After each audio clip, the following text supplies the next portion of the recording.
other cues that we worked on is that chin rest. I still want to make sure that he's comfortable being able to offer himself up for grooming. So I am going to work on, yes, extending my hand out and getting him to be able to present his chin. We've been working on it a lot, so he's been eager to present it. But if he's not doing it right away, we just get a treat to that sniffer, pull him over an open palm. This is really where you want to get comfortable with first, making sure that he can stay there for a little bit longer before we start gently massaging his head, taking it further so that he can make sure that there's an end to it and that we're not going to do it immediately right away. Yes, good boy. Another thing that we worked on introducing is a place cue. Place is something that can be really helpful to provide a dog just somewhere to be in a situation we need them to kind of park it and hold their position until we ask them something else otherwise.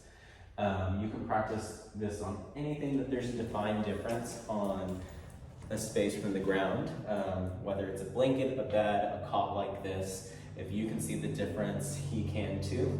So what we're gonna do is take a treat to his nose, guide him over and onto the surface into a lured, relaxed DOWN. As we're working on this, remember this is a completely new thing, so we're not saying anything yet. We're just trying to work on the behavior of him getting from off of it onto it, into this relaxed down. And we're not gonna say anything, even SIT or DOWN. We don't want him to think that he needs to wait to hear that to do it. We want to get to a point where when we are able to pair this, when we say place, he is able to understand that's all implied.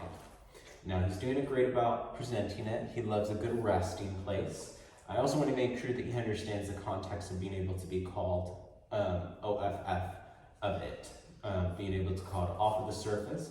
So we can do that by taking a treat to his nose and luring him off of it simply. Yes, good boy.